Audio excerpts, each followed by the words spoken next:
bom dia. Bem-vindos à disciplina, né? Nossa disciplina é Imunologia Clínica. Eu me chamo Fabiola Santos e vou passar um pouquinho para vocês, né, da disciplina em si. Vamos ver como é que vai ficar no decorrer do semestre, se vão autorizar ou não a nossa volta presencial, né, de maneira controlada, para que nós possamos ter a parte prática da disciplina. Mas a imunologia clínica, ela segue no curso de biomedicina até o final do curso, né? Então, nós vamos ter a oportunidade de fazer as práticas de imunologia clínica. Então, agora nós vamos ver o plano de aula. Fiquem à vontade se vocês quiserem falar, tudo bem? Se tiverem alguma dúvida, podem falar.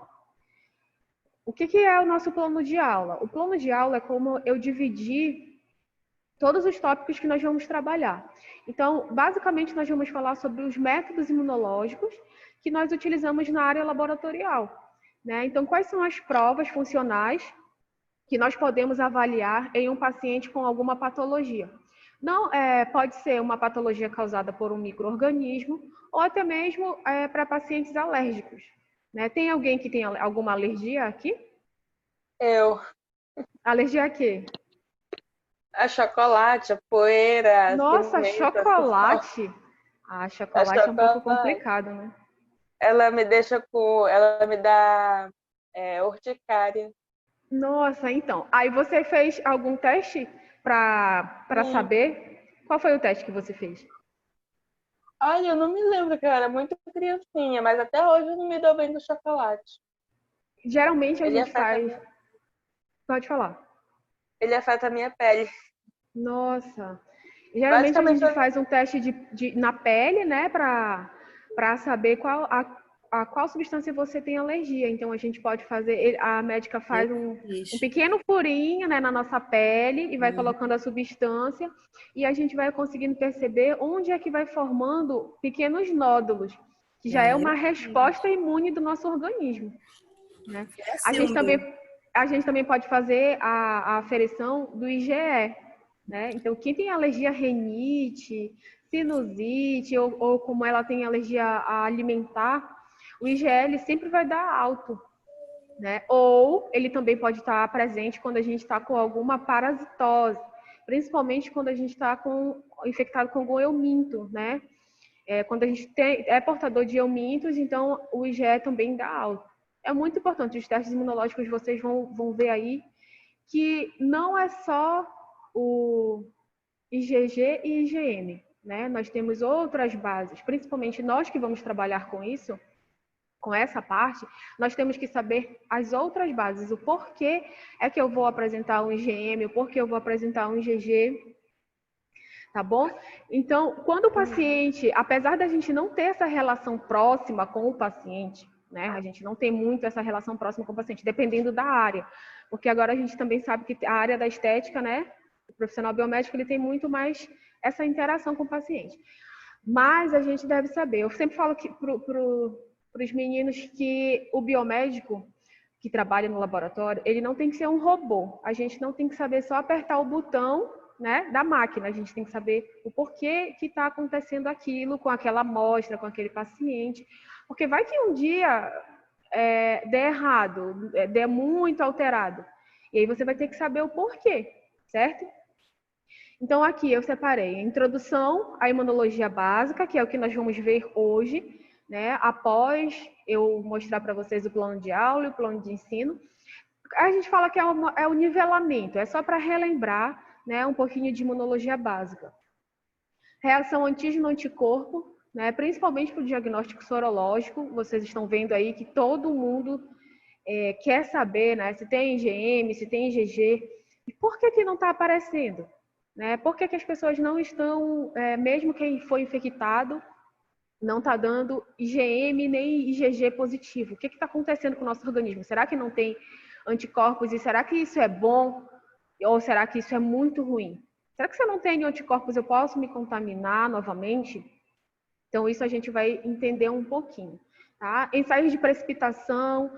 Os ensaios de precipitação, que é o imunodifusão, imunoeletroforese, não se faz muito agora na área laboratorial, né? Imunofixação, alguns laboratórios que fazem. Por quê? A gente tem outras técnicas mais específicas, né? Isso a gente também tem que saber qual é a diferença de sensibilidade, especificidade, tá bom? De um teste diagnóstico, porque isso é muito importante a gente saber.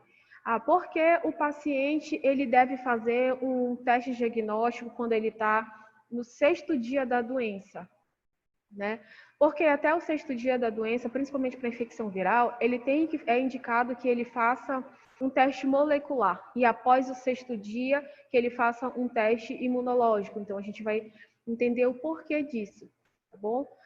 O teste de aglutinação, eu acho, não sei se vocês tiveram prática, né? Eu vou aqui escrever pelo chat, tá bom? Não sei se vocês tiveram prática. Tiveram oportunidade de ter alguma prática aqui na instituição? Alguma prática laboratorial antes da pandemia? Aí vocês podem escrever, por favor, para mim. Tá? Então, a aglutinação ela é um método fácil da gente fazer, certo? Dentro da aglutinação, nós temos a inibição da aglutinação, que ela pode ser direta ou indireta, a gente chama de passiva. Imunocromatografia, que é o teste que todo mundo está fazendo agora, né? O teste rápido. Então, a imunocromatografia a gente pode fazer através da fitinha, né? Onde a gente tem aquele teste de gravidez, que a gente faz através da fitinha, que é um teste imunocromatográfico. E a gente também tem o cassete, né? Onde algumas pessoas falam que é como se fosse um sabonetezinho, onde a gente coloca a amostra do paciente, coloca o reagente, né? E aí nós vamos saber depois de 10 minutos o resultado. Por isso, os testes imunocromatográficos, eles são chamados de testes rápidos, né? Porque em pouco tempo a gente já tem o resultado daquilo. Tiveram aula com o Samir. Isso. Então, em pouco tempo a gente consegue saber o resultado daquele teste. Em compensação, um teste molecular, ele já vai demorar um pouco mais. Então, para você saber o resultado daquele exame, você já vai esperar de 5 dias até 10 dias, dependendo do teste. E dependendo também se esse teste é feito na nossa cidade ou não. Geralmente, eles mandam para fora do estado para que possa fazer, né? Onde a gente mais faz esses testes é para pesquisa. Fixação do complemento. Então, o complemento ele é uma resposta importante no nosso organismo. Em outro momento eu vou trazer, quando eu for falar sobre fixação do complemento, eu vou trazer um pouquinho sobre o que é o sistema complemento. Assim, uma pergunta importante, já tiveram imunologia básica? Me respondam, por favor, se já tiveram imunologia básica. Imunofluorescência, né? O imunofluorescência, muito bem. Lembram bastante coisas de imunologia básica ou não? Não tem problema se não lembrar, que a gente vai relembrar aqui, tá bom? Então, assim, a imunofluorescência é um teste muito sensível e específico, né? Então, quanto mais o teste é sensível e específico, ele vai se tornando um pouquinho mais caro, tá bom? Então, por a gente ter que fazer a utilização dessa fluorescência, que muitas vezes ele é um composto químico, não são todos os laboratórios que conseguem fazer, por conta do custo dos equipamentos também e porque você tem que ter um descarte específico para esse tipo de componente químico, tá bom? Que são também as técnicas com marcadores radioativos, que são radioimunoensaio, onde a gente utiliza muito radioimunoensaio. Principalmente pacientes que estão fazendo tratamento oncológico, né? Então, você consegue fazer a marcação daquele tumor e saber se ele está diminuindo ou não, ou você pode fazer a marcação de um tecido, né? E através da luminosidade, que a gente fala da fluorescência, você sabe se tem alguma patologia associada àquele tecido ou não. As técnicas imunoenzimáticas, principalmente o que a gente vai falar aqui no ensaio de ELISA. Não sei se vocês já fizeram na aula prática, né, de imunologia, se vocês fizeram com o Samir a prática de ELISA, mas se tivermos a oportunidade até o final do ano de voltarmos para a parte prática, eu vou trazer para vocês para a gente fazer o ELISA. Senão fica para posterior a gente fazer, tá bom? Vamos ter ainda muita oportunidade para fazer a parte prática. Imunohistoquímica, Quimiluminescência, também nós vamos utilizar compostos químicos, né? Então, a imunohistoquímica, o que eu vou fazer? Eu vou fazer essa marcação do tecido, né? Isto com um componente químico, tá bom? Então, eu posso marcar esse tecido com algum tipo de anticorpo, né? Que entra a partir da imuno, e eu vou ver a fluorescência desse tecido. A quimiluminescência, ela também vai entrar na parte de algum composto químico, só que não vai ser em tecido, tá bom? Nós não vamos trabalhar com tecido. O Western blot e imunodot, eles são muito feitos para principalmente HIV, né? Então, o vírus do HIV, ele é um vírus onde a gente consegue, através do Western blot, perceber as proteínas do vírus. Então, você não vai procurar o que o paciente, a resposta do paciente, que seria um anticorpo, né? Produzido contra o antígeno que é o vírus. Então, nesse teste a gente vai saber também aqui nessa disciplina o que é um método direto, o que é um método indireto, tá? É muito utilizado ainda o Western blot porque ele vai mostrar a proteína, né, a GP60, a GP120, que é a proteína da partícula viral. Ainda não tiveram virologia, né? Eu acho que virologia é só no 7º semestre, se eu não me engano, é isso?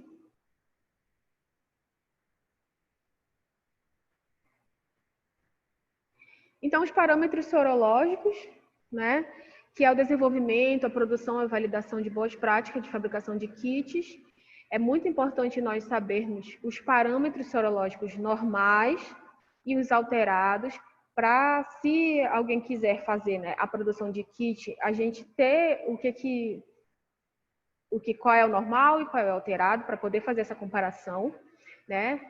Como é feito a fabricação de um kit de imunodiagnóstico. Então, toda vez que a gente for fazer aula, eu vou mostrar para vocês um pouquinho do que é feito aquele kit. Eu tenho um kit imunocromatográfico. Mas o que tem lá naquela fita? Como é que eu vou colocar ali? Eu coloco ali uma amostra do paciente e eu vou saber que aquele paciente ele está reagente ou não. O que acontece? O que está acontecendo? Né? Então, a gente vai conseguir também saber. A área da produção de teste diagnóstico é uma área muito importante. Vocês estão acompanhando que está agora, né, uma verdadeira corrida para a produção de um teste específico, de uma vacina. Então, é uma área que tem um crescimento importante. Tá bom? Então, aqui a nossa aula, e eu acho que até vai ser de uma forma legal, ela vai ser ministrada como se fosse um diálogo, tá bom? Então, vai ser uma troca de conhecimentos. Eu quero que vocês saibam que eu estou aqui, eu tenho uma dúvida, mas eu acho que essa dúvida, ela não tem nada a ver e eu não vou perguntar. Não, perguntem, tá bom? Podem perguntar. Eu já estive aí do outro lado, né? Então, eu sei que é difícil. Para mim pode parecer fácil porque é a minha rotina, mas não há dúvidas que não sejam importantes, tá bom? É muito importante, sim, a gente sanar qualquer dúvida. Às vezes o colega está com a mesma dúvida, mas também não quer perguntar porque acha que não é importante, tá bom? Então, sintam-se à vontade comigo. Não quero que vocês entendam que, como professora, eu estou acima de vocês, que a gente vai levar uma disciplina de uma forma bem tranquila, tá bom? Então, como vamos começar? Vamos começar com a introdução à imunologia básica, que é o nivelamento, né? Para a gente relembrar um pouquinho o que é o antígeno, o que é o anticorpo, quais são as características físicas de um anticorpo, o que é uma dobradiça de um anticorpo, né? O que muda de um anticorpo para o outro? Por que eu tenho um anticorpo IgA? Por que eu tenho um anticorpo IgE, IgM? Qual a importância deles? Por quê? No decorrer da disciplina, nós vamos precisar saber, né, essas diferenças. Porque agora eu tenho que fazer, ver se o paciente ele tem IgE, se ele tiver com alergia, e não IgG e IgM. Porque eu tenho que saber se o paciente que está com uma infecção de mucosa, por exemplo, uma infecção gástrica, né, como causada pelo rotavírus, porque ele vai estar com IgA muito alterado, né? Porque ele tem que ter o IgA alterado, Então, a gente vai ter que saber um pouquinho da função ali dos anticorpos. Então, a segunda aula, né? Reação antígeno-anticorpo. Aquele esquema chave e fechadura que muitos falam que já é um pouco defasado, mas a gente vai utilizar só para mostrar em relação à afinidade, à interação, certo?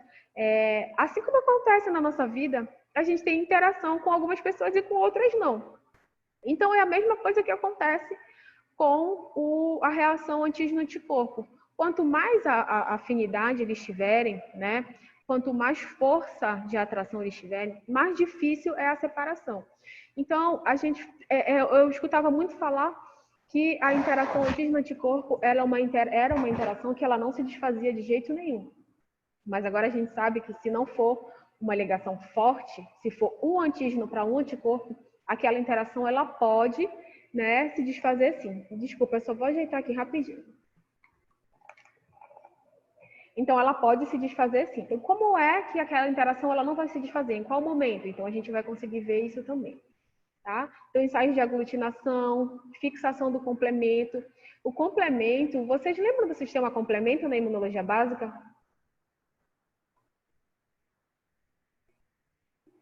Mais ou menos, mas te lembro. Sistema complemento é uma coisa que é muito complicado assim da gente entender no primeiro momento, né? Muito complicado. Parece que a gente está falando já de outro sistema. Meu Deus do céu.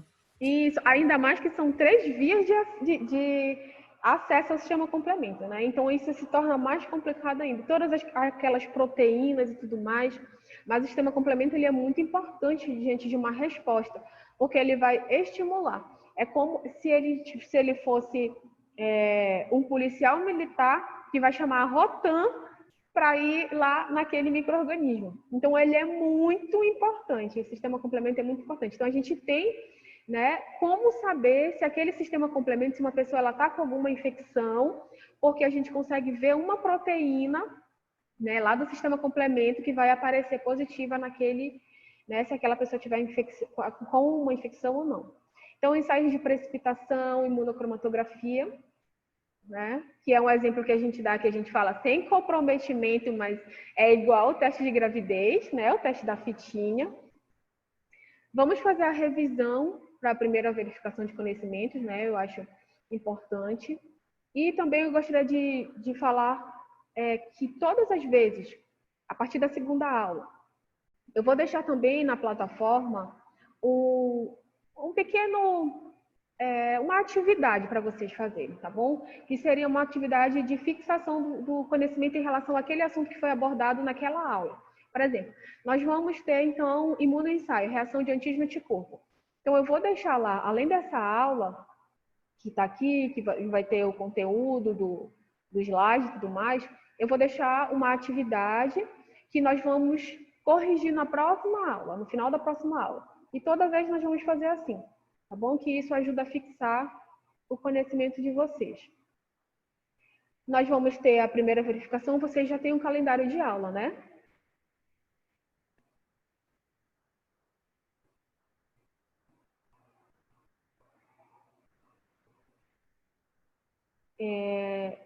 Eu acho que vocês já têm, né, o calendário de aula.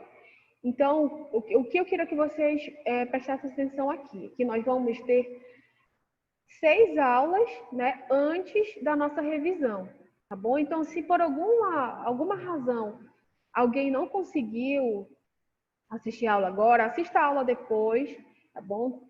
Perguntem, tirem dúvidas. Se eu não souber responder também na hora, eu vou pesquisar, não tem problema. Como eu falei aqui, a gente vai fazer da melhor forma possível, tá bom? Para que vocês tirem uma boa nota na primeira verificação. O que eu quero de vocês? Eu não quero que vocês estudem para tirar uma boa nota e só. Eu quero que o conhecimento fique com vocês. Esse é o meu maior ganho, esse vai ser meu maior ganho, tá bom? Porque às vezes a gente estuda para uma disciplina, faz a prova e depois a gente esquece. Então eu quero que vocês consigam absorver ao menos alguma coisa do que a gente vai falar, tá bom? Ao menos o que é o teste. Então, o que é importante dentro da imunoclínica? Dentro de todos esses testes que nós vamos fazer. eu saber como é que funciona o teste, né? Qual é o princípio do teste? Então, ele está baseado no quê? Isso é importante. Qual é a vantagem e desvantagem? Então, todos os testes, eles vão... O nosso norte é esse. Qual é a vantagem e desvantagem do teste? Qual é o princípio do teste? Por quê? Por que é importante saber a vantagem e a desvantagem? Porque se o médico solicitar, não sei, ou a gente estiver em dúvida em relação ao diagnóstico do paciente, olha, para essa doença específica, né, que o paciente está apresentando, esse outro teste tem mais vantagem em relação a essa doença. Então, é muito importante, como eu falei para vocês, nós não sermos somente um operador de máquina, nós temos que saber, tá bom? Não, a gente não consegue fixar tudo só de uma vez também, tá? Não vou exigir isso de vocês. Mas toda vez que vocês puderem estudar um pouquinho mais sobre aquilo, e o que eu gosto de fazer? Associar com uma doença. Então, sempre eu vou trazer aqui uma aglutinação. E eu vou trazer também para vocês quais são os tipos de patologias que a gente pode utilizar esse teste diagnóstico, porque assim fica muito mais fácil da gente conseguir entender. Tá bom? Então, nós vamos ter 6 aulas antes, né, da primeira verificação. E a 7ª aula seria a nossa revisão. Na 9ª aula, vamos fazer a correção das provas e vamos continuar com a disciplina. Então, vamos ter técnicas com marcadores radioativos, né? Vamos ter novamente o exercício. E aí eu dividi. Aqui nós vamos ter, nas técnicas com marcadores radioativos, temos radioimunoensaio, né? Onde a gente consegue fazer a marcação daquela amostra com um componente que é muito perigoso, né? Que é um componente aí que pode causar câncer se a gente entrar em contato. Então, quais são as técnicas básicas que eu tenho que saber para que eu me proteja o paciente e proteja também o meio ambiente? Não sei se vocês já viram falar, eu acho que vocês são bem novinhos, não sei se vocês já viram falar, daquela clínica que foi abandonada em São Paulo há muito tempo atrás, eu acho que nos anos 90 ou 80, onde era uma clínica dentária, né? E em algum equipamento tinha um componente que ele liberava, né, uma luz muito bonita. Não sei se alguém já ouviu falar ou já viu uma reportagem, que era o Césio 135. Então, quando você pegava aquele componente, né, que ele é um radioisótopo, quando você estava no escuro, ele ficava um verde neon muito bonito. Sabe aquela pulseirinha que geralmente usa em festas ou em aniversário, que você quebra ela e ela solta uma coloração? Então, é mais ou menos isso que acontece com esse radioisótopo. Ele libera uma cor muito bonita. Nessa clínica, especificamente onde aconteceu esse acidente, uma pessoa foi passando para outra. Olha essa luzinha linda, esse pó, né? Na verdade, a cápsula abriu e eles foram pegando aquele pó, passavam no corpo e tudo mais, não sabiam o que era aquilo. Então, muitas pessoas daquelas tiveram alterações a nível de DNA, né? E alterações a nível de DNA é muito complicado, porque pode causar câncer, certo? Então, muitas pessoas tiveram câncer, né? Ficaram com sequelas por conta da radioatividade desse componente, tá bom? Então, após o radioimunoensaio, nós temos a imunofluorescência direta e indireta, né? Então, por que ela é indireta? Porque ela é indireta, quantos anticorpos eu posso utilizar? Será que eu posso utilizar mais de um anticorpo como marcador? O sistema avidina-biotina, que também é um marcador onde ela vai melhorar a interação do antígeno do anticorpo, ela vai melhorar a afinidade, né? Como se ela fosse um sinalizador do antígeno e do anticorpo, então ela melhora essa afinidade. Temos também a imunistoquímica, o Western blot, né? Essas técnicas imunoenzimáticas como ELISA, que a técnica de ELISA ela é considerada padrão ouro para diversas outras técnicas, tá? Citometria de fluxo, que a gente utiliza muito na parte da hematologia, é muito utilizada a citometria de fluxo. E aí nós temos a revisão para a segunda verificação. Olha, se alguém quiser entrar com com a câmera, sinta-se à vontade, tá bom? É até legal eu ficar olhando aqui para alguém, que eu estou olhando só para mim aqui. Então, nós vamos ter a revisão para a segunda verificação de conhecimentos, né? Vai ser a nossa 17ª aula. Vamos ter a segunda verificação, a segunda chamada, a verificação final e o resultado final, né, da disciplina. Bom, então esse é o nosso plano de aula, que eu vou perguntar para a coordenadora se a gente pode passar para vocês ou se é ela que passa, mas vai ficar disponível para vocês, tá bom?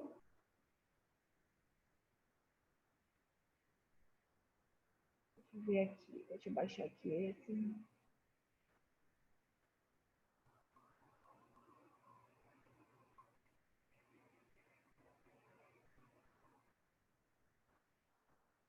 Vocês estão conseguindo ver o plano de aula?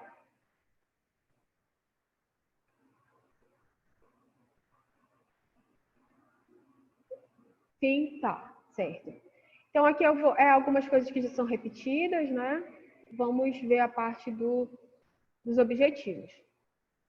Então, o objetivo da nossa disciplina, né, é que vocês consigam compreender, né, as bases do funcionamento do sistema imunológico. Para isso, eu vou precisar, né, de um pouquinho de esforço de vocês na questão da imunobásica. Bom, nós vamos precisar muito aqui da disciplina base da nossa, que é a imunologia básica. Como eu falei, se não lembrarem, vocês podem... eu vou passar... Eu não sei se eu consigo passar o livro para vocês via e-mail, ou se eu consigo deixar ele na plataforma, mas eu tenho vários livros de imunologia e eu posso passar para vocês. Certo? Então, o objetivo dessa disciplina é capacitar vocês a compreender, né, o funcionamento básico do nosso sistema imune e ver como é que eu posso usar isso no diagnóstico. Como é que eu posso tratar isso na condição saúde e doença do paciente, tá? Tentar passar um pouco para vocês sobre as bases teóricas mais importantes relacionadas ao imunodiagnóstico. Dentre esses testes que eu escolhi para a gente trabalhar, existem muito mais testes na parte imunológica, porém esses são os principais que o biomédico trabalha no laboratório, tá certo? Então eu peguei os principais testes laboratoriais que a gente utiliza para a gente conhecer um pouco mais. Toda vez que nós formos para um laboratório, esse laboratório, ele vai passar um treinamento para a gente. Então, a menos que você diga que você já sabe manusear aquele equipamento ou que você já sabe fazer aquela técnica, o laboratório ele vai passar um treinamento para você, porque cada laboratório ele trabalha de um jeito diferente. Bom, então, em um laboratório que é o mesmo exame, ele tem um parâmetro, e no outro laboratório tem outro parâmetro. Então, cada teste é um parâmetro diferente. E onde a gente vai conseguir ver isso? A gente consegue ver isso na caixa, no kit, né? A gente fala na bula do kit. Eu tenho 2 testes para o mesmo parasita, vamos dizer assim, e eles têm parâmetros diferentes. Por quê? Porque o fabricante estipula bases diferentes, tá bom? Então, é muito importante também a gente saber ler a bula do kit. Então, introduzir inicialmente, né, na rotina laboratorial. Até então, não vamos ter as aulas práticas, mas vamos conversar bastante sobre os testes diagnósticos, dando exemplo para vocês, exemplos práticos em quais situações o médico pode solicitar, né, esses exames. Tá? Então, a gente vai abordar principalmente o diagnóstico dessas doenças, né, através da nossa resposta. E vamos também passar esses conhecimentos da imunologia e da patologia, que já é nesse semestre, né, que vocês estão tendo patologia, certo? Então, é muito importante também a gente entender desde a fisiologia, porque assim, uma disciplina puxa a outra, certo? Então, eu entendendo a base fisiológica do meu organismo, que é a base normal, eu vou entender quando tiver alguma alteração.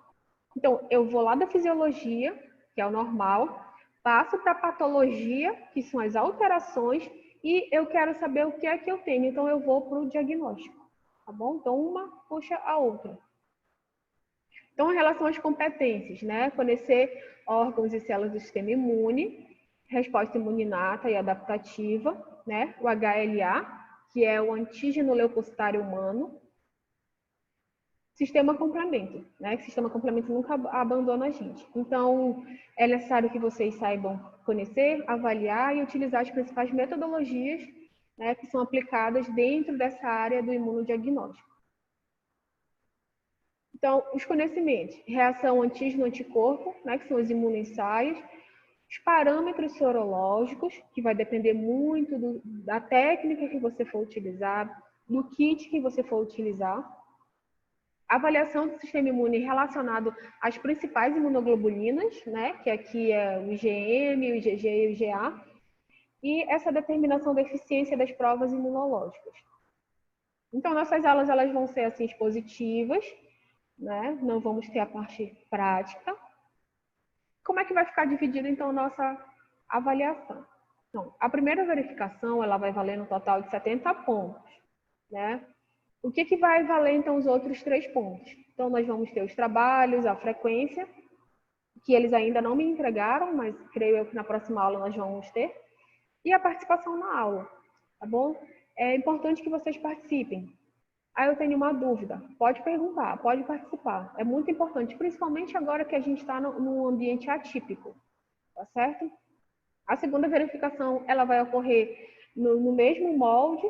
Então, nós vamos ter a prova teórica, vamos ter os trabalhos, né, as atividades, a frequência e a participação na aula. Tá? Então, somado, aí vai valer os 10 pontos da verificação dos pontos totais.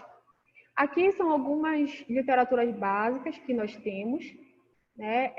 Essas bibliografias, elas estão disponíveis aqui na Biblioteca das Amais. Tá? O ABAS é um livro que a gente utiliza muito, principalmente na imunologia básica, né? Então, eu indico vocês a utilizarem ele, tá bom? Vai ficar disponível também para vocês, depois vocês podem olhar com mais calma. E eu vou tentar passar também o livro para vocês. Tudo bem até aqui?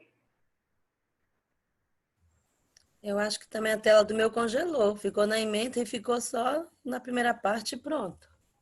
Agora voltou normal? Não. Sim. Só tá na primeira parte mesmo, um ponto. A ementa.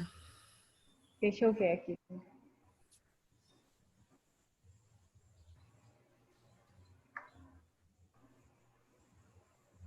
Eu estava há horas tentando ver, a professora está falando, já estamos falando de livro, eu não estou vendo nada. Deixa eu ver aqui se eu consigo colocar. E agora, conseguem ver?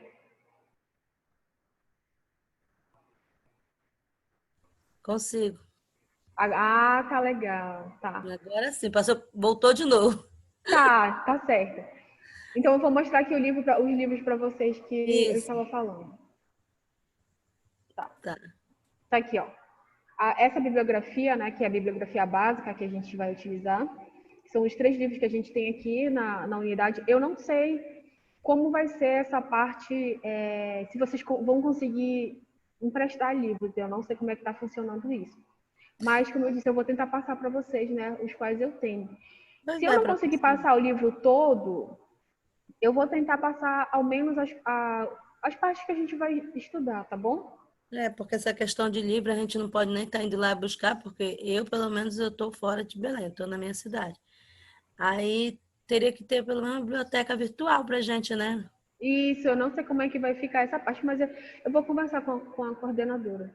Sim, sim, obrigada. Tá bom. Então, esse é o Abas, que a gente vai utilizar muito, né? O Abas, ele é um pesquisador da Índia, né? Ele trabalha com a imunologia de uma forma fantástica. Então, a gente vai utilizar muito esse livro dele. E a gente também tem as técnicas de imunologia básica, né? Que é a do Vaz, que nele a gente vai ter os imunoensaios, fundamentos e aplicações. Tá certo? Então, vai ser bem tranquilo mesmo. Sempre vai ter um material de apoio para que a gente possa acompanhar. Então, até aqui, vocês têm alguma dúvida?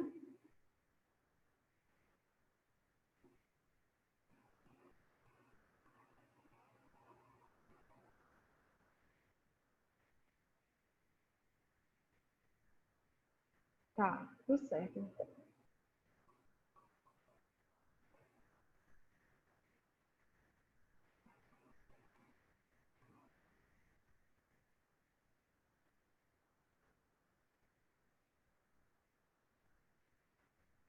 conseguem ver agora em modo tela cheia o slide?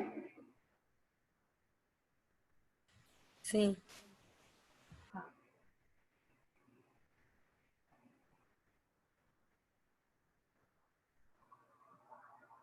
Então, agora nós vamos começar, né, a ver um pouquinho sobre os conceitos básicos em imunologia, para a gente fazer aquele nivelamento. Tá bom? Então, se vocês conseguirem falar ou então escrever, eu gostaria que a gente interagisse um pouquinho, tá bom? Vou ver aqui como eu vou conseguir passar. Certo. Então, nós vamos começar relembrando aqui qual a origem das nossas células. Né? Que a gente ouve muito falar em linfócito B, linfócito T, mas qual a origem delas? Né? Isso vocês já devem ter visto lá na imunobásica.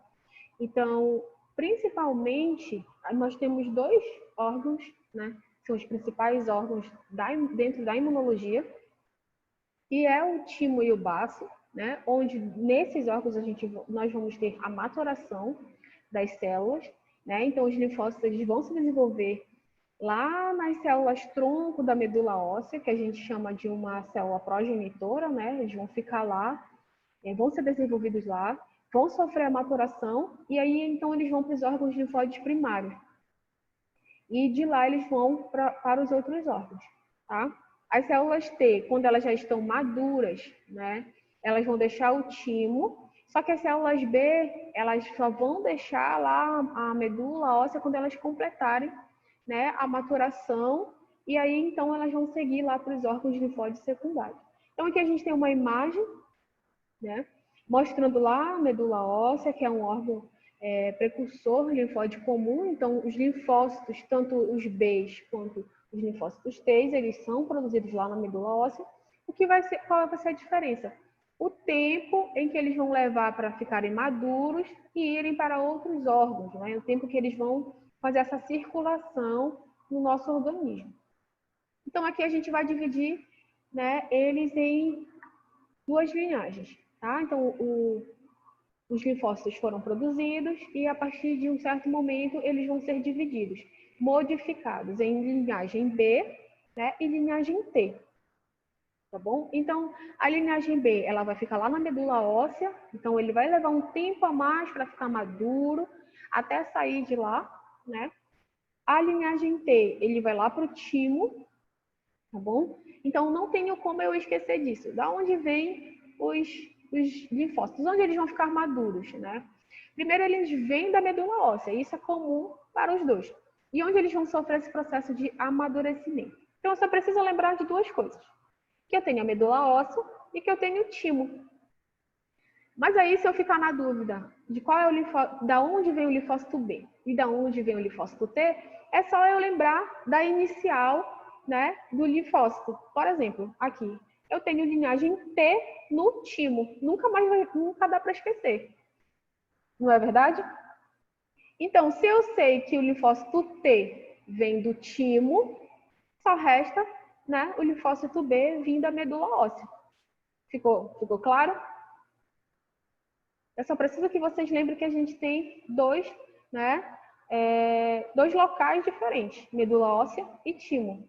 Então, se eu sei que o T vem do timo, né, T de timo, eu sei que o B vem da medula óssea.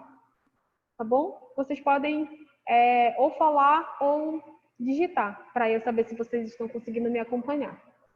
Se ficarem na dúvida, por favor, perguntem. A partir desse momento onde eles vão passar por esses dois órgãos, os linfócitos B, como eu falei, eles sofrem um processo mais demorado de amadurecimento, né? Então, eles vão lá para o sangue ou para a linfa, imaturos ainda, certo? E então eles vão para os órgãos secundários, que são os órgãos linfóides periféricos, que a gente fala aqui, né? Os gânglios linfáticos, ou também o baço. Já ouviram falar quando alguém, ou já tiveram, inchaço nas axilas, ou aqui embaixo da orelha, já aqui no pescoço? Já tiveram isso que a gente conhece popularmente como íngua? Já. Já, então.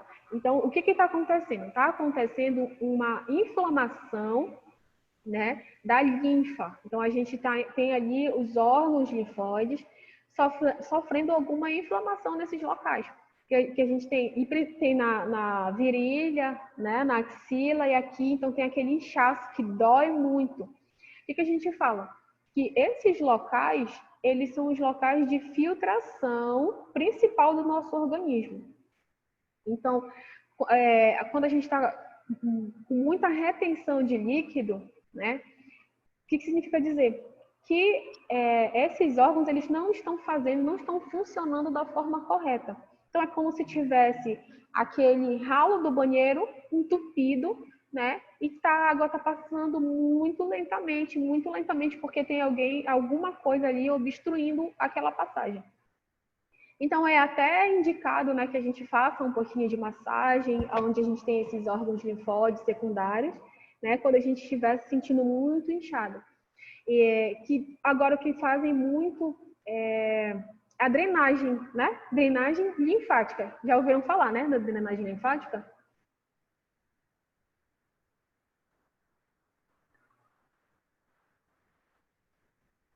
Isso, então. Então, a drenagem linfática ela vai ajudar muito, né? É como se você fosse ali manualmente remover o que está entupindo, né, o ralo do banheiro. Então, a drenagem linfática ajuda, melhora na circulação. Aí, então, vem os linfócitos T. Os linfócitos T maduros, eles já vão para os órgãos de circulação, né, diretamente, e eles vão ficar aqui, principalmente nos tecidos linfóides cutâneos e das mucosas. Vou voltar para cá. Aqui nós temos a primeira linha de defesa, né? Que é o mecanismo de defesa não específico. A primeira linha de defesa a gente fala que é a pele, né? Então a mucosa, ela é muito importante como uma linha de defesa. Então, qualquer corte na pele, a gente está ali expondo, né, aquela área e vários micro-organismos, eles podem, né, fazer uma infecção naquela área. Então, aqui a gente tem as vias respiratórias, né? O que vai acontecer? Ele vai produzir um muco. Então, em um resfriado, em uma gripe, o que o nosso sistema imune pensa? Tem alguma coisa me atacando e para eu conseguir expulsar, né, esse invasor, eu vou produzir muco e eu consigo, né, jogar ele para fora ali do meu organismo. Então, não sei aqui, como as meninas falaram já, tem alguém que tem rinite, sinusite, alergia e começa a produzir muco no nariz, não é isso?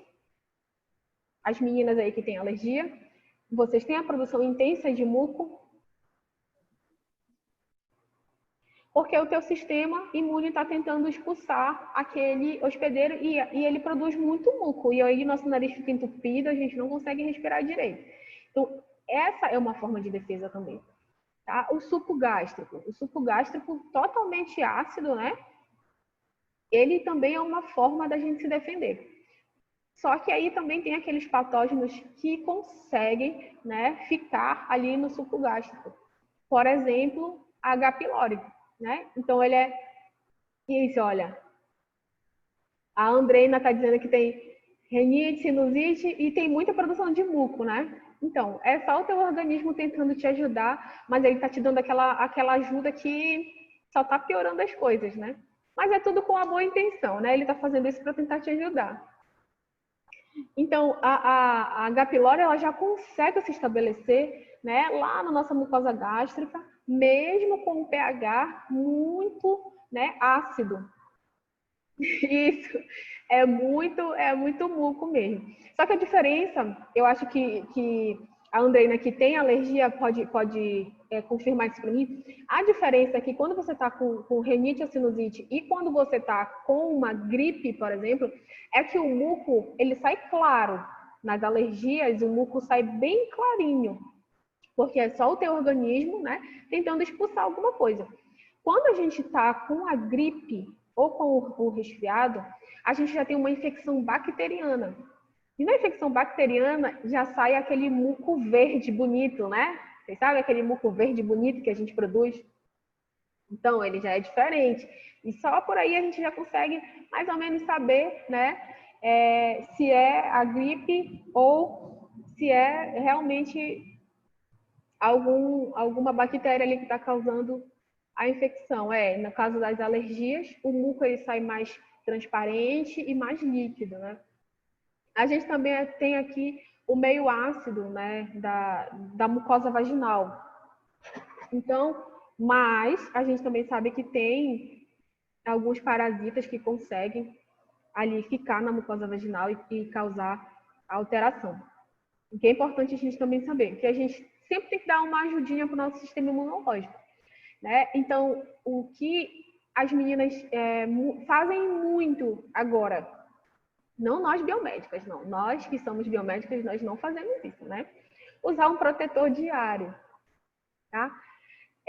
Não pode, certo que o nome é protetor diário, mas você não pode usar todos os dias, porque você está colocando ali a sua mucosa vaginal em contato com algo que não é natural, né?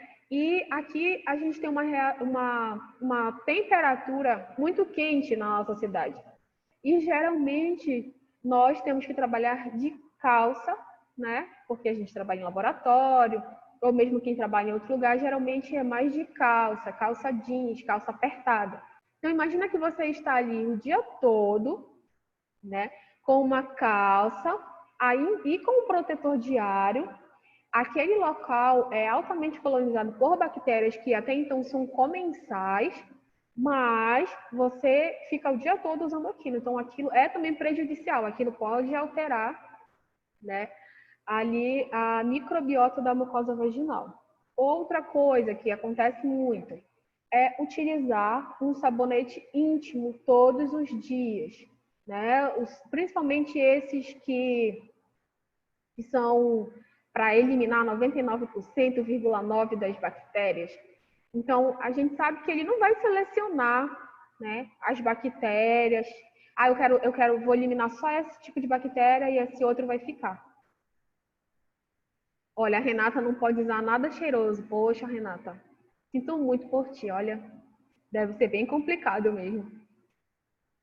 Então, a gente não pode utilizar nem aquele Protex, né, todos os dias no nosso corpo todo, porque a gente está tirando a defesa natural do nosso organismo, né? Então, não é recomendado utilizar todos os dias. Agora, a gente pode utilizar nas mãos, porque nós estamos vivendo uma situação atípica, né? Então, é importante a gente lavar bastante as mãos, tá? E a segunda linha de defesa, a gente já vai entrar com uma parte um pouco mais específica, que são as células, como os neutrófilos, os macrófagos, né? Que são células que vão tentar destruir logo aquele micro-organismo.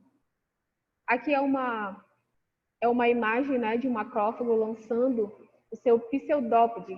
É como se fosse um braço dele, né? Pseudo é um falso, então é como se ele lançasse ali para fagocitar a bactéria. Tem uns vídeos na internet que eu vou ver se eu consigo trazer para vocês, muito lindo, de uma fagocitose de macrófago, muito legal mesmo. Então, deu para entender essa primeira parte, né? A gente está na primeira linha e na segunda linha de defesa. Se tiverem alguma dúvida, podem colocar aqui que eu respondo, tá bom? E agora a gente tem as defesas mais específicas, né? Quais são as defesas mais específicas? Nós temos aqui a imunidade humoral, né? Onde nós vamos ter a produção de anticorpos, que são as imunoglobulinas, porque humoral, tá? Não sei se vocês lembram disso. Humor significa líquido, né? E as imunoglobulinas, elas vão estar lá no plasma sanguíneo, tá? Então, por isso que a gente fala imunidade, uma resposta humoral. E depois a gente tem também a imunidade celular, né? Então, depois a gente vai ver o porquê imunidade celular. Então, aqui no primeiro momento, vamos imaginar que nós temos uma invasão de um patógeno aí, né? Então, no primeiro momento, a gente vai ter o macrófago sendo ativado. né? Então, depois que ele é ativado, ele vai estimular a produção de linfócitos do tipo T, tá? Essa produção de linfócitos do tipo T, ela vai principalmente trazer para a gente interleucinas e intérferons. Lembram das interleucinas? São as citocinas, né? Então, as interleucinas e os intérferons. O que isso vai fazer? Vou explicar rapidamente porque não é muito o foco daqui da nossa aula, mas assim, os intérferons, como eu falei para vocês, a parte imunologia é muito legal. Os intérferons nada mais são do que moléculas que vão interferir na ligação, né, de um micro-organismo na célula. Então, eles vão ocupar o local do receptor. Não sei se vocês lembram, né? Mas nós temos que ter moléculas compatíveis, que é aquele sistema chave-fechadura, para que o patógeno consiga se ligar na nossa célula. Vamos dar um exemplo do vírus. Então, para que ele se ligue na nossa célula, é necessário que ele se encaixe perfeitamente, né? Como está mostrando aqui na imagem. É necessário que ele se ligue perfeitamente em uma molécula da superfície celular. O que acontece? Numa infecção, o vírus entra na célula, ele ocupa, né, a célula, ele já infecta, só que ele também, quando ele entra na célula, ele lança alguns sinais que está acontecendo alguma coisa errada. Então, tem o macrófago vem, estimula o linfócito, que estimula o interferon. O que o interferon vai fazer? Na célula vizinha, ele já vai ocupar o local do receptor. Então, o vírus não vai conseguir invadir as células vizinhas.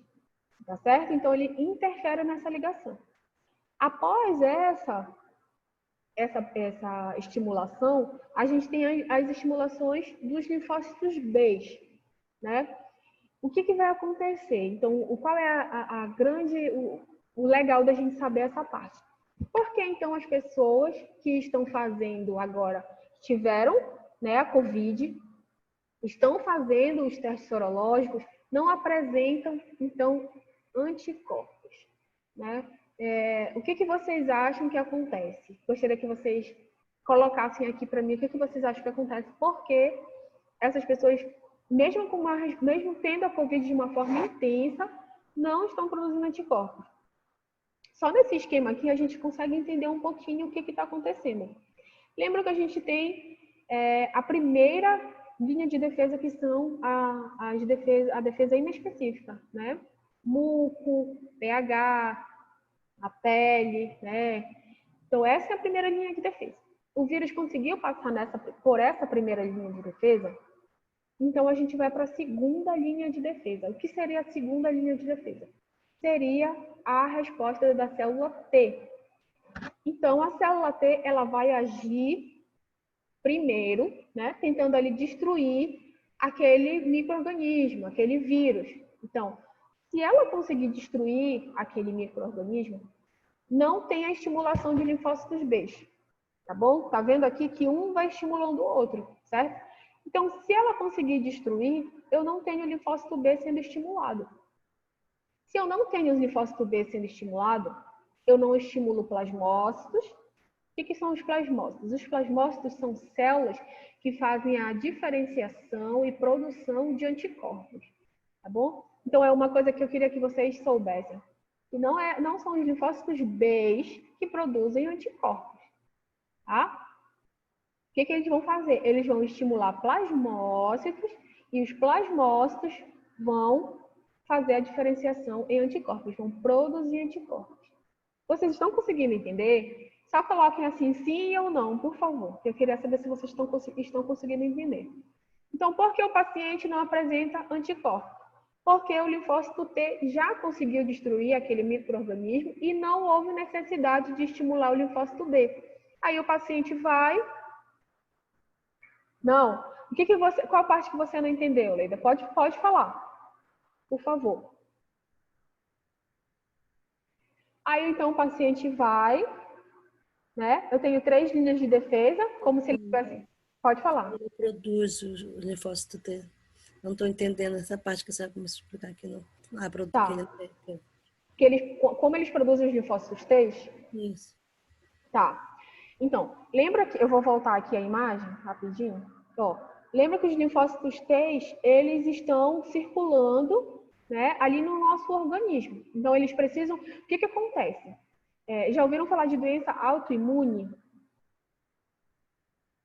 Na doença autoimune, os linfócitos, ao invés de estarem desativados, eles estão ativos a todo momento. Em um organismo saudável, o linfócito ele está ali preparado, mas ele não está ativo, ele precisa de um sinal. Porque se ele tiver se ele não tiver esse interruptor de liga e desliga, ele fica ativo a todo momento e eu posso ter uma doença autoimune. Então, o que ele precisa? Ele precisa de um estímulo. Ele precisa de alguém que, vamos dizer assim, que chame ele para ir naquele local. E quem é que vai chamar ele? A gente fala que são as células apresentadoras de antígenos, como o macrófago. Então, o macrófago é o primeiro a receber o sinal que tem alguma coisa errada. E o que ele vai fazer? Ele vai falar, olha, linfócito, tem alguma coisa errada aqui. Então, o linfócito, né, ele liga o interruptorzinho lá do linfócito.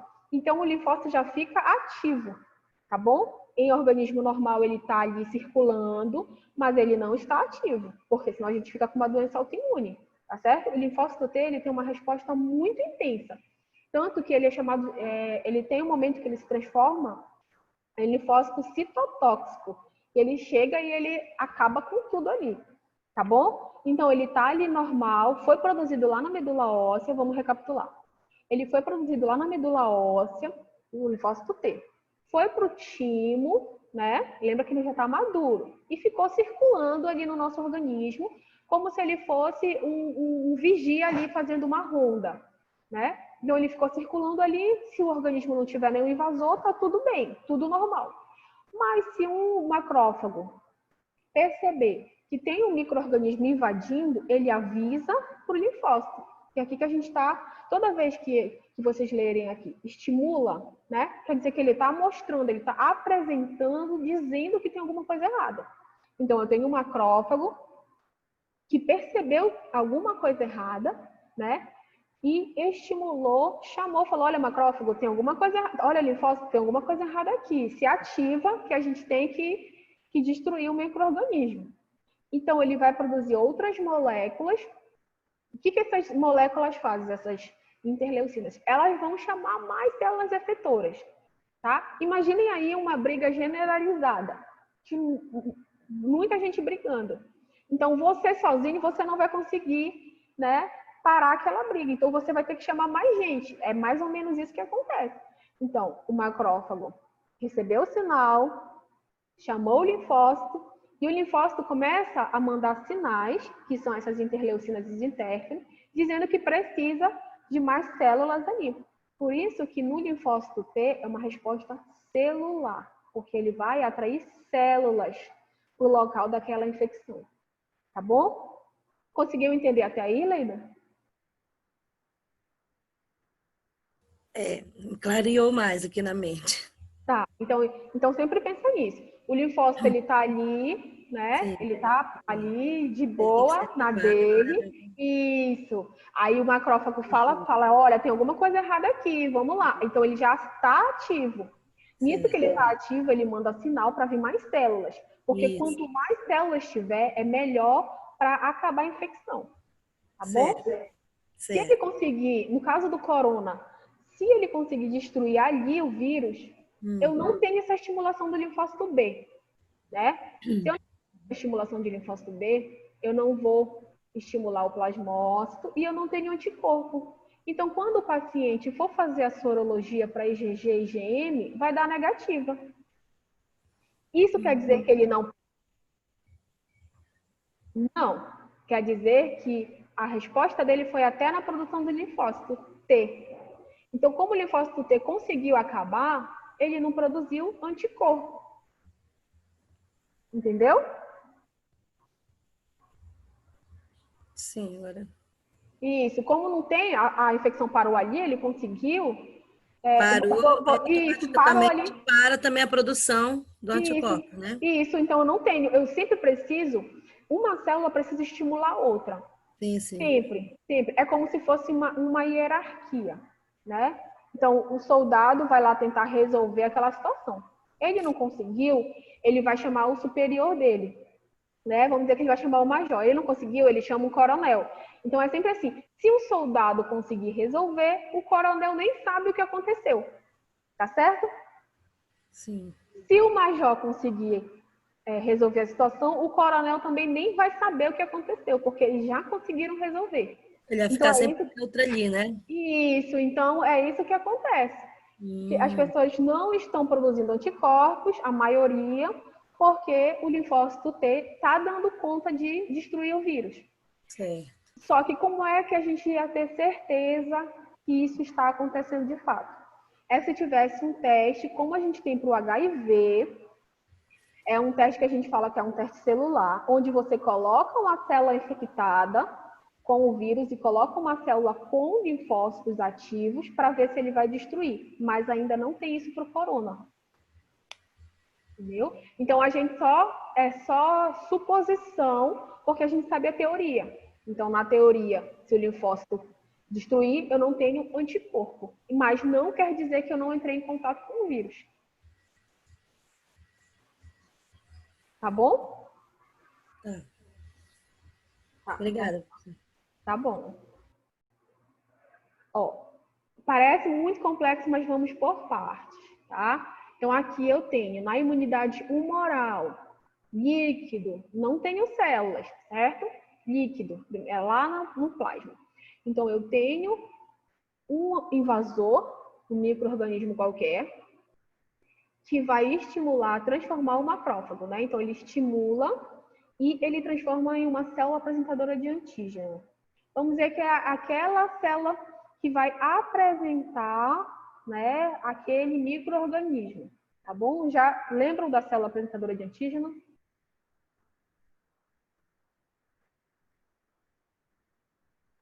A célula apresentadora de antígeno é como se fosse aquele teu amigo que vai te apresentar alguém que tu estás interessado. Entendeu? Se não tiver aquele teu amigo que vai te apresentar, tu não vai conhecer. É mais ou menos isso que acontece. Então, ela precisa apresentar o antígeno. Lembrem-se que o antígeno é o micro-organismo, tá? Então, ela pega aquele pedaço do micro-organismo e mostra, olha, tá aqui o invasor. Nesse momento que ela vai mostrar que tá ali o invasor, eu posso ter a estimulação dos linfócitos T, certo? Lembra lá, tem a estimulação de linfócito T. Quando eu tenho a estimulação do linfócito T, ele tem duas possibilidades. Vamos começar aqui na nossa direita, tá? Ele tem duas possibilidades. Vamos começar falando da direita. Então, o linfócito T, ele vai estimular linfócito T citotóxico, que é aquele que vai destruir a célula.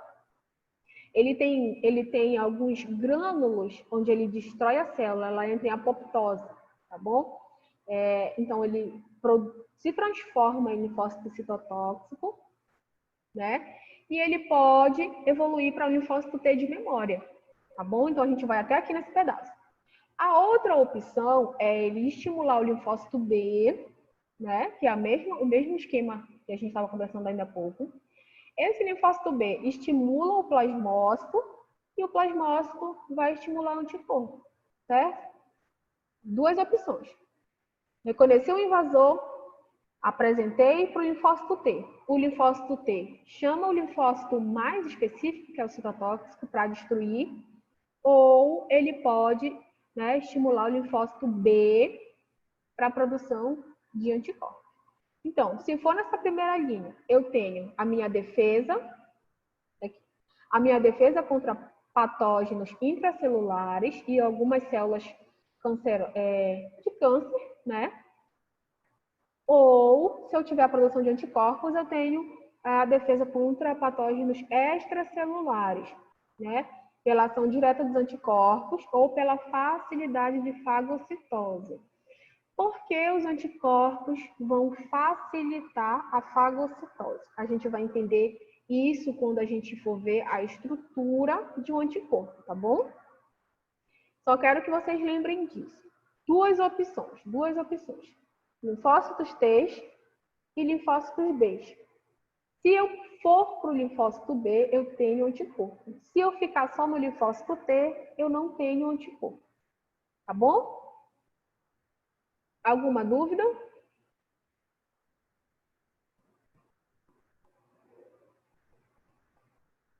Se tiver tudo certo, podem falar. Se tiver com uma dúvida, podem perguntar.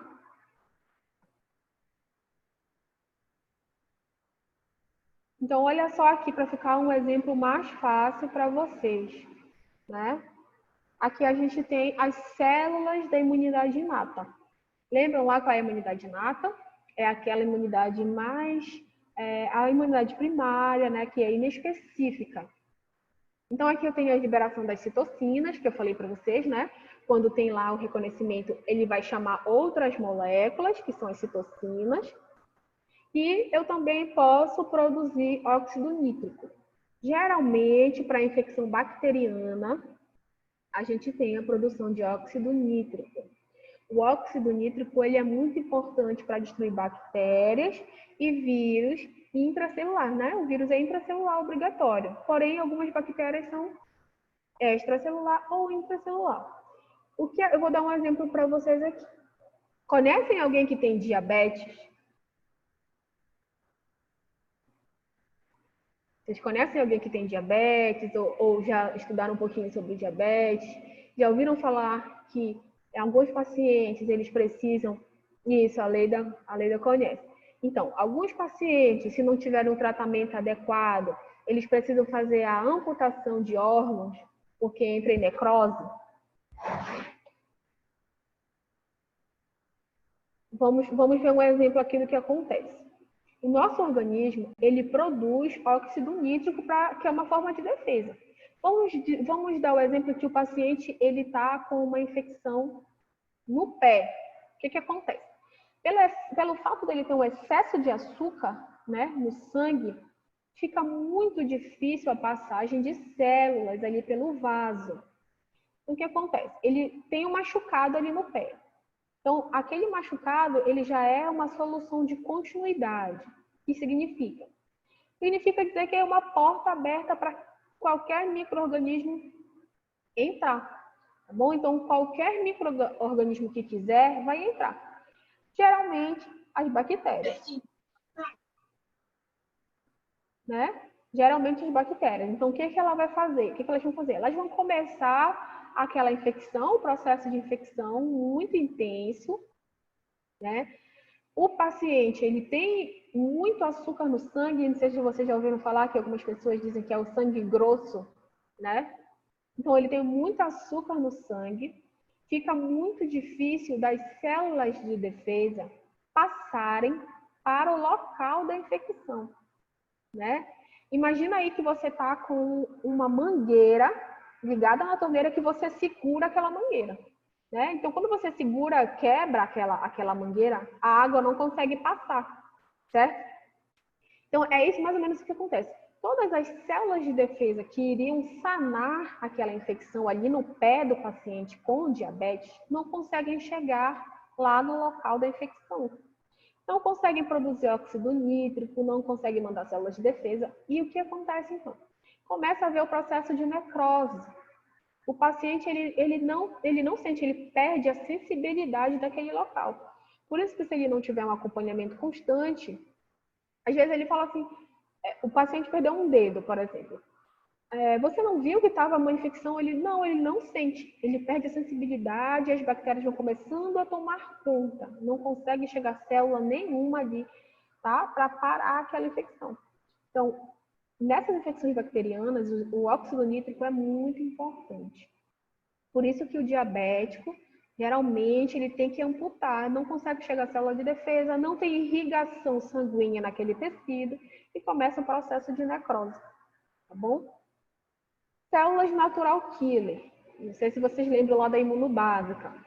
As células natural killer, elas são na tradução, né, são matadoras naturais. Então, ela é um componente muito importante da nossa resposta. Elas vão se comportar igualmente o linfócito T citotóxico. Então, elas vão ajudar ali, né, na destruição da célula. Elas possuem uns grânulos, que é como se fosse, vamos dizer que elas têm um pau mágico, onde elas jogam dentro da célula e a célula estoura, ela se rompe, né? Então, as células natural killer, elas são muito importantes também. As células dendríticas. Estão vendo aqui a imagem?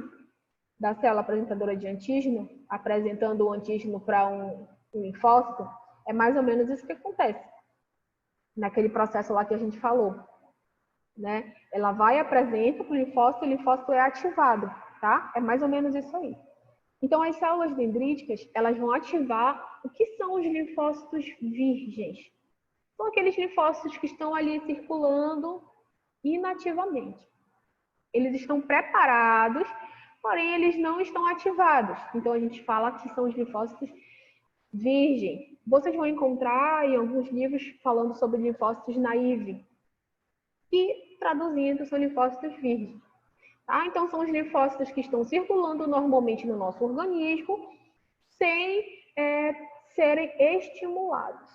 Então, a partir do momento que uma célula apresentadora de antígeno reconhece algo estranho, ela estimula aquele linfócito a mudar, tá bom? É como se ele estivesse evoluindo. Então, ele evolui e muda, tá certo? Então, eu vou sair de uma resposta inespecífica, que é onde eu tenho muco, pH, né? Componentes inespecíficos, para uma resposta específica. Então, aqui eles não conseguiram destruir o micro-organismo de forma inespecífica. A célula apresentadora de antígeno leva o micro-organismo daqui e apresenta para o linfócito. A partir do momento que ela apresenta para o linfócito, se torna uma resposta específica. Então, a gente fala que ela é o elo entre as duas respostas, a inespecífica e a específica, porque ela que vai, né, ativar essa resposta mais específica, tá bom? Aqui é só para mostrar que a forma da célula que a gente mais utiliza é a plasmacitoide, mas isso não é necessário vocês lembrarem, tá bom? E ela vai reconhecer ácidos nucleicos. Deu para entender essa parte? Por favor, me digam se vocês estão entendendo, tá bom? Se vocês não estiverem entendendo, eu tento procurar um outro exemplo com mais calma para mostrar, para falar para vocês. Preciso que vocês entendam.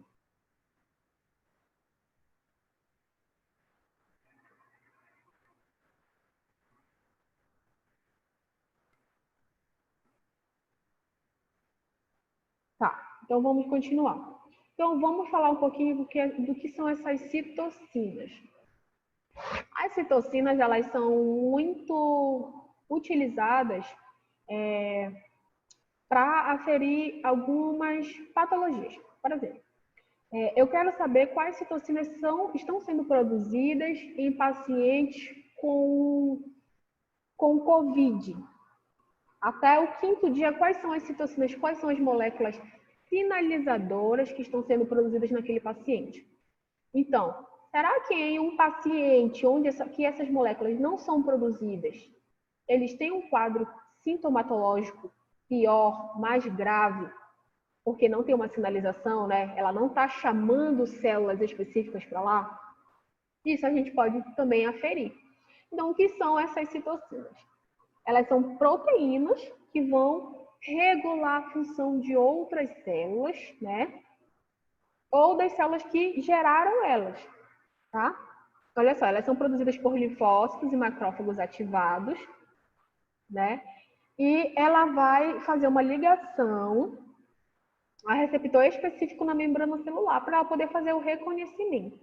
Calma, que eu só preciso que vocês saibam o que é uma citocina, tá? Essa parte mais específica eu não preciso que vocês saibam.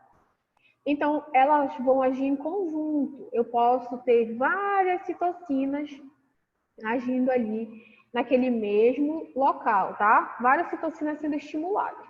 Então, o que são citocinas? São proteínas. Isso é o que eu preciso que vocês saibam. São proteínas sinalizadoras, tá bom?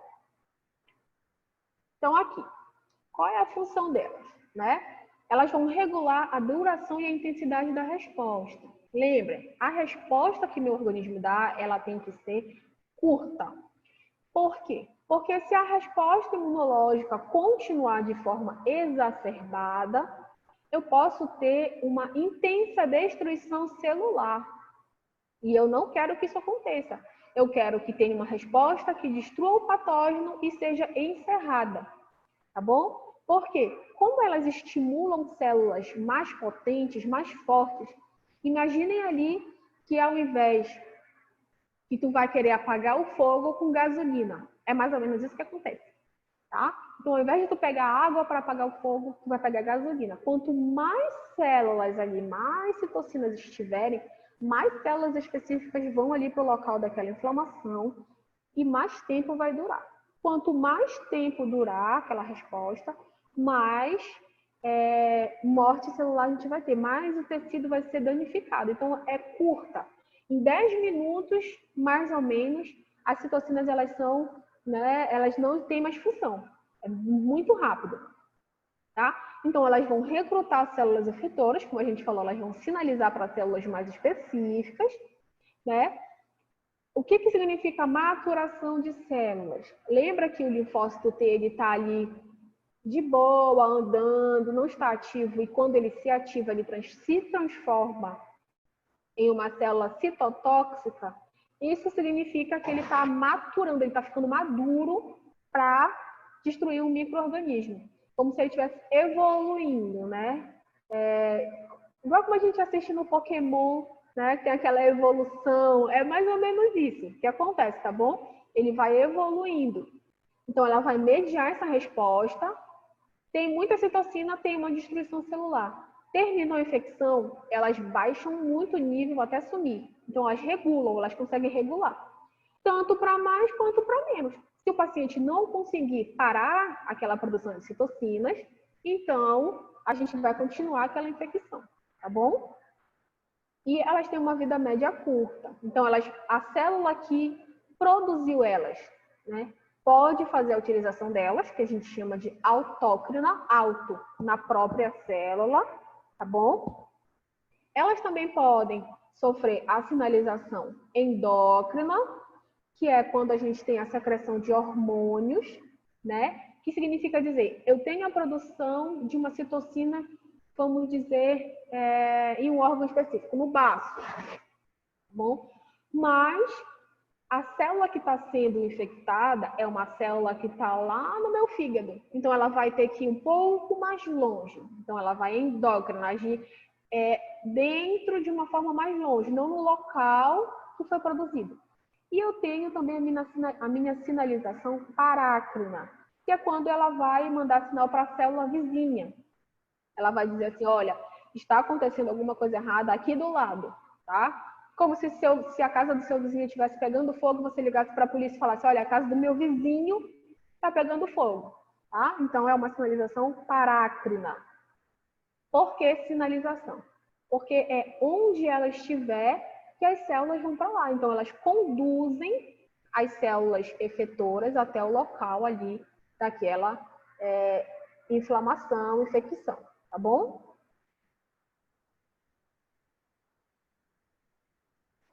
E aqui a gente tem as subpopulações de linfócitos. O que eu quero que vocês entendam aqui? O linfócito T, ele age de duas formas, né? Ele primeiro vai reconhecer o patógeno e depois é que ele vai se transformar numa célula efetora. Então, como é que isso acontece? Ele precisa de alguém para auxiliar ele, tá?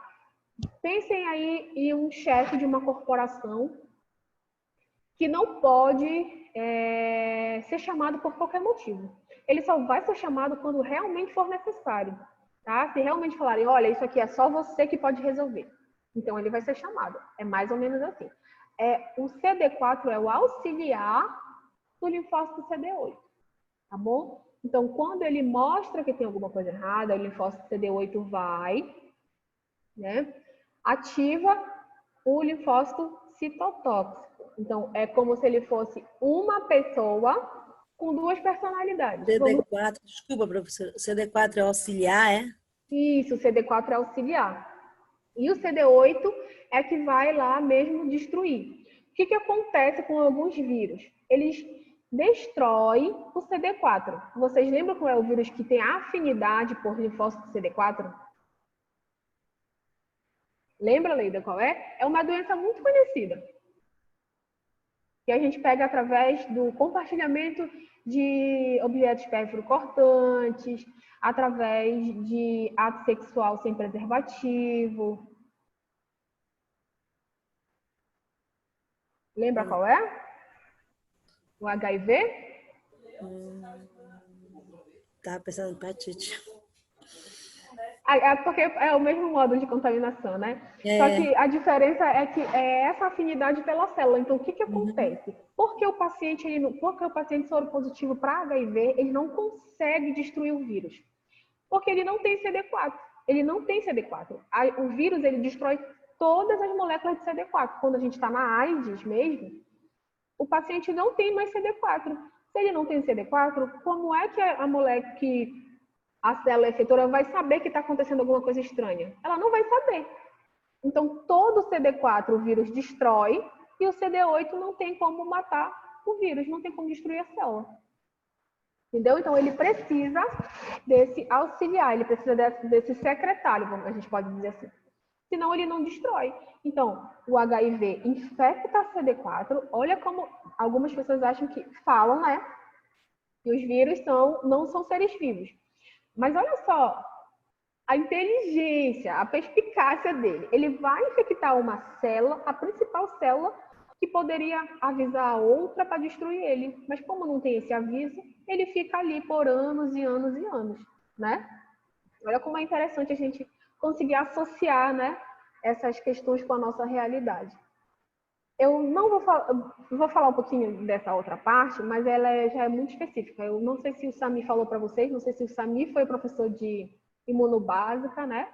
Mas é o MHC, tá bom? Então, eles vão fazer o reconhecimento através do MHC classe 2. O que é o MHC? É a molécula maior de histocompatibilidade. É a mesma coisa do HLA, tá? Só que o HLA é o antígeno leucocitário humano, tá? O MHC todos os animais têm, né? E o HLA não, só os humanos. Então, ele faz o reconhecimento e apresenta para o CD8. No HIV não tem essa apresentação para o CD8 e o vírus faz o que ele quer no organismo, tá bom? O que acontece? Então, quando é que eu tenho quando é que eu só estou infectada com HIV e quando é que eu tenho a AIDS, propriamente dita? Em uma infecção básica pelo HIV, o paciente ainda consegue produzir CD4 e então eu tenho um pouco de morte celular, porque ainda tem a produção de CD4.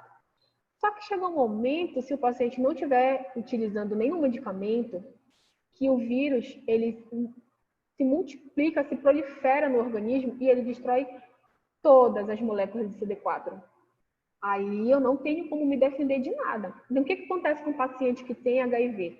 Ele vai morrer por infecção secundária, infecção bacteriana, infecção fúngica, infecção parasitária, porque eu não tenho nenhuma molécula para destruir, nem o invasor. Então, todas as moléculas de CD4 são destruídas e o CD8 não consegue agir. Tá bom? Deu para entender aí?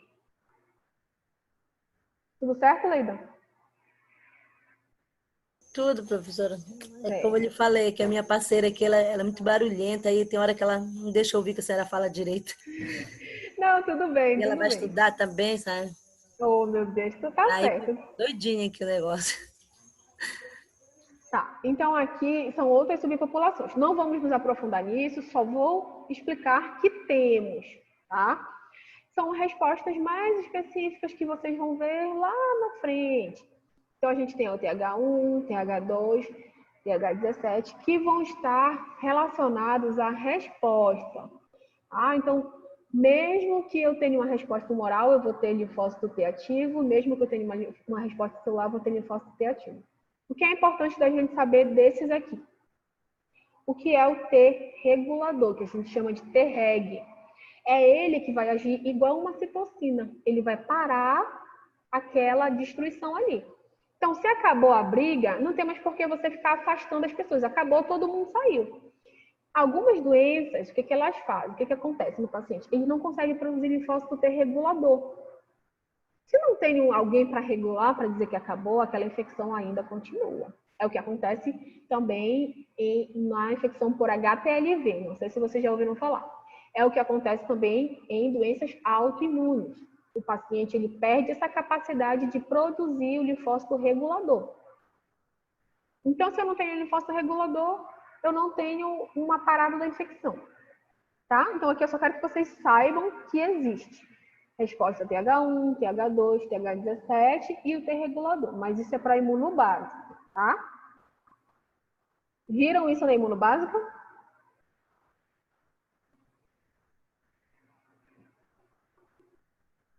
Olha só. O que é importante aqui dentro disso tudo para a gente na imunoclínica? Isso, a Virna lembra, né? Legal. O que é importante aqui para a gente na imunoclínica, dessa resposta, é em quanto tempo eu posso fazer o exame para aquele paciente. Viram que o governador até falou em uma apresentação que ele fez, uma live que ele fez, que o paciente, para fazer os exames sorológicos, precisaria esperar até o 7º dia, né? Do 5º ao 7º dia da doença. Fora isso, o exame ia dar negativo. Vocês lembram disso? Já ouviram falar isso? Olha, o médico sempre pergunta quando ele está fazendo isso, quando ele está fazendo a anamnese para a gente. Ah, você começou a apresentar os sintomas quando? Porque ele tem que saber qual é o dia que você está na doença. Então, por que isso é importante? Vamos saber agora. Então, aqui, em uma infecção viral, por exemplo, que é o que mais a gente está vendo agora, né? Eu tenho a infecção do vírus ali no primeiro dia, eu vou ter uma alta carga viral, que significa dizer que eu tenho muitas cópias virais no 6º dia. Então, no 6º dia do 5º ao 6º dia é o dia ideal para eu fazer uma biologia molecular. Porque eu vou conseguir encontrar o material genético do vírus. Se eu fizer, eu me infectei hoje. Se eu fizer a minha biologia molecular hoje, eu vou encontrar até o 6º dia, certo? Mas se eu fizer uma sorologia para saber se eu tenho IgG ou IgM, não vai aparecer. Por quê? Lembra de tudo que a gente já conversou até agora? Demora um tempo para que as células sejam estimuladas e que haja uma resposta. Então, se eu for fazer o meu IgG, o meu IgM aqui no 2º, no 4º dia, no 6º, eu não vou achar nada. Então, eu vou achar que eu estou negativa. É por isso que a gente fala, até o 7º dia, a partir do 7º dia, é o ideal para que você faça a sua sorologia. Do 7º dia em diante. Por quê? Porque é uma resposta que vai ficar durante meses ou anos, dependendo da forma que você foi contaminado e dependendo da resposta que você teve. Então, é por conta disso que eu preciso esperar o período para que haja a produção de anticorpos. Então, tá. Então, eu sei aqui, né, que o meu melhor dia é no 6º dia para eu achar o vírus. Então, depois eu tenho a produção conjuntamente de interferons, que ele vai interferir na ligação do vírus. Logo depois eu tenho a produção de células NK, que são as matadoras naturais. Eu vou ter a minha produção de linfócitos T, como a gente viu, né? Então, aqui nesse primeiro momento eu tenho a infecção, a apresentação e estimulação do linfócito T, que vai cair lá pelo 16º dia. E só então eu vou ter a minha produção de anticorpos, que ela vai começar baixa, baixa, baixa.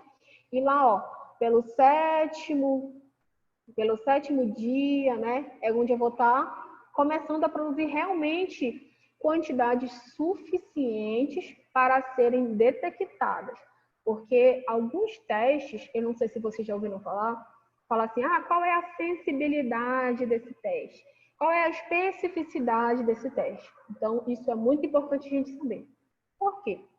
Não sei se vocês sabem qual é a diferença de sensibilidade para especificidade. Olha só, se eu tenho... deixa eu ver. Quem é que tem alergia? Perdão, aqui sumiu. Cadê? A Renata. A Renata não pode usar nada que tenha cheiro, né, Renata?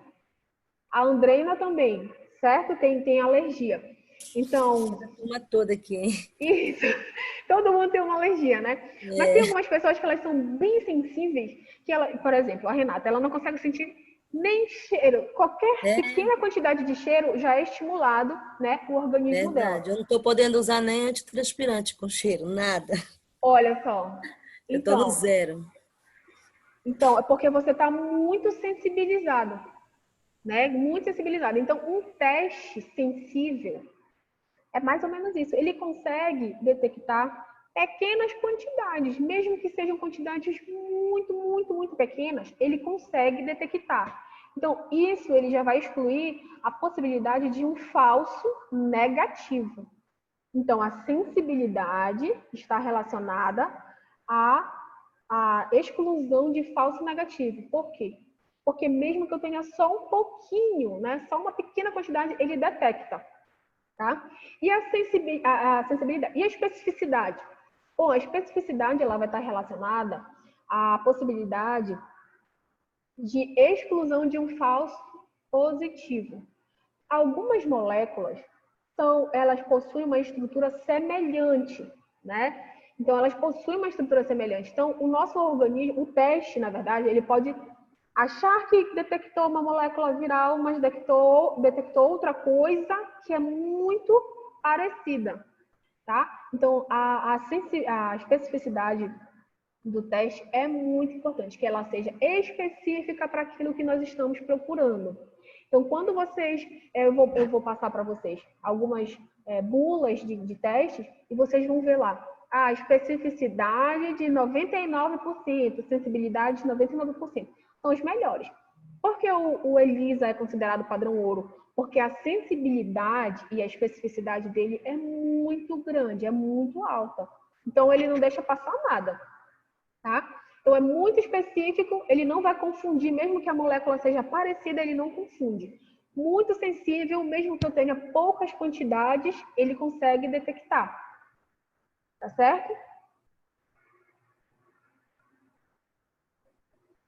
Bom, então aqui voltando para essa parte, é por isso, conseguiu entender? Deixa eu voltar aqui. É por isso, né, que o médico ele vai solicitar ali lá que a gente faça o nosso IgG/IgM ali pelo 7º até o 10º dia, né, que é o ideal. Então, aqui falando mais um pouquinho especificamente do linfócito B, né, que a gente fala que é o linfócito que vai produzir anticorpos, mas agora a gente sabe que ele vai estimular uma célula que vai produzir anticorpos, né? Só isso aí já, olha, se vocês chegarem em um bate-papo aí conversando sobre isso, não é o linfócito B que vai produzir anticorpos, ele vai estimular, olha só, já vai dar uma grande diferença, né? Não, né? Só eu que sou maluca mesmo, né? Tá bom, então. Mas agora vocês já sabem que ele não produz anticorpos, que ele vai estimular, vai sinalizar, tá bom? Agora já posso falar com mais segurança. Com certeza, olha, já é uma grande diferença. Aí você vai, quando alguém perguntar para vocês por que os pacientes não estão desenvolvendo, por que os resultados dos exames estão saindo negativos para IgG e IgM, vocês já vão poder falar que é porque as células T, CD, as células T estão conseguindo destruir o vírus e não tem a estimulação de anticorpos. Só aguardando a hora dele. Isso, tá? Então tá. Então aqui, como é que ele vai agir, né? Ele vai agir na internalização, processar aquela molécula que vai estar ali sendo apresentada, e ele também vai apresentar para outras moléculas. No momento em que que ele estimula o plasmócito, que é essa célula aqui do lado, que é o PL, ele vai produzir os anticorpos que a gente conhece, né? Então, aqui ó, a gente tem o IgM, o IgG, o IgA e também tem o IgD, tá? Que ele não é muito falado, mas ele também age junto com o linfócito.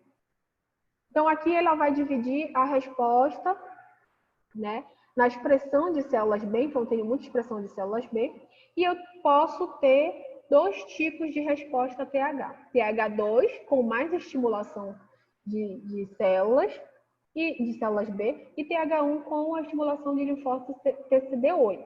Mas eu não preciso que vocês saibam disso, eu só preciso que vocês entendam que tem, tá bom? Tá, então vamos lá. Aqui é a estrutura, né, do anticorpo. Então, aqui eu tenho duas regiões que a gente chama de, a primeira, a região constante, que é essa aqui. Então, essa região aqui, ela não vai mudar. Quando é que eu vou ter um IgA, um IgM, um IgE? É quando essa porção aqui mudar, tá bom? Então, quando essa porção vermelha mudar, eu vou ter um outro tipo de anticorpo, certo? A gente fala que é a porção Fab, bem aqui. Então, eu tenho uma porção constante, né? Que ela tem uma função efetora, e eu tenho uma porção variável, que é essa aqui que a gente estava falando, a vermelhinha. E eu tenho as cadeias, 4 cadeias leves, que são essas aqui, e 4 cadeias pesadas, tá bom? O que eu preciso que vocês saibam aqui da estrutura do anticorpo? Que o que vai mudar é a região variável, que é onde o antígeno vai ligar e vai estimular, tá bom? Mais ou menos aqui no finalzinho do anticorpo, o sistema complemento e os macrófagos também se ligam. Então, é dessa forma que o sistema complemento é importante no nosso organismo, porque ele vai se ligar lá no anticorpo, né? E vai dizer assim, olha, lembra daquele patógeno que já entrou em contato com a gente em algum momento? Então, ele está aqui de novo. Vamos lá tentar, né, destruir ele novamente? Por que o anticorpo é importante? Porque ele já sabe a forma mais rápida de destruir.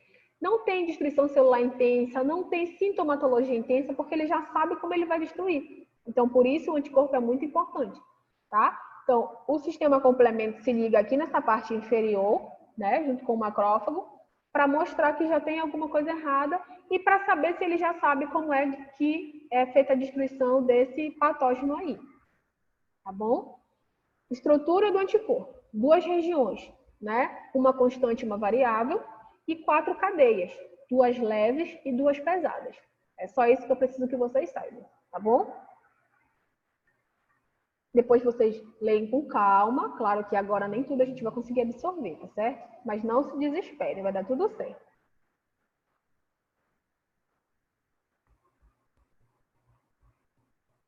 Certo.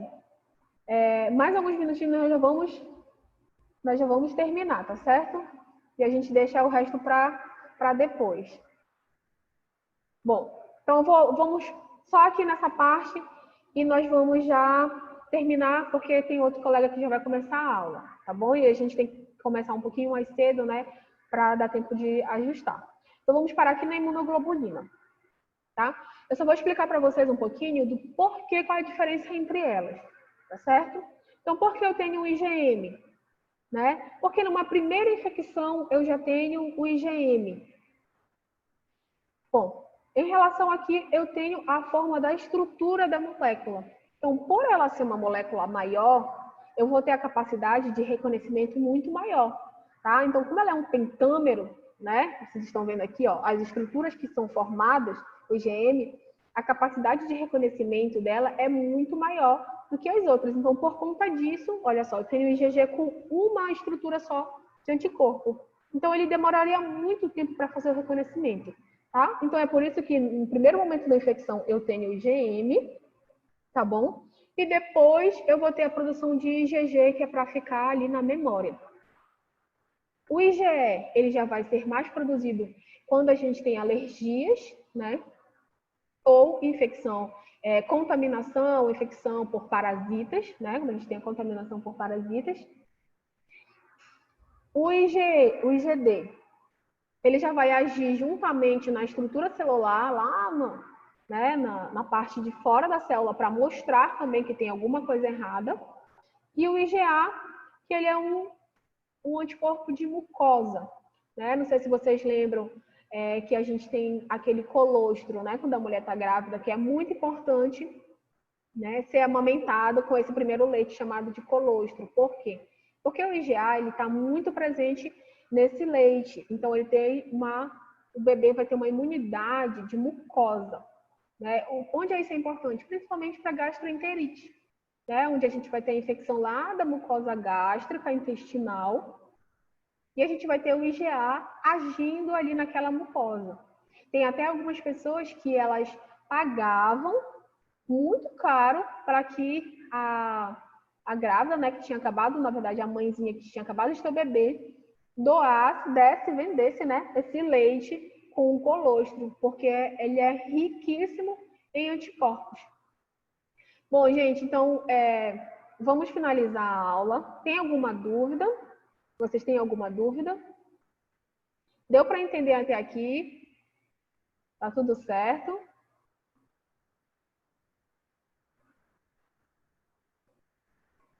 Esse conteúdo a senhora vai deixar na plataforma, né? Eu vou transformar ele em PDF, né? Porque tem Ah, essas animações e vou deixar na plataforma junto com a aula, tá bom? tá bem. Mas não Tá? vai ficar essa gravação também não, né? Que a senhora tá... Vou deixar a gravação também, Ah, tá legal. Tá pra gente tá? poder ir acompanhando e ouvindo a senhora de novo lá para poder E tá memorizar bom, melhor. tá certo. Então a gente vai finalizar aqui.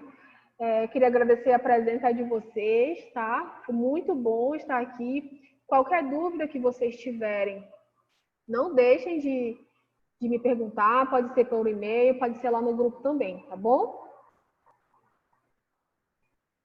Tudo bem. Obrigada a você também. Obrigada, bom dia a todos. Bom dia.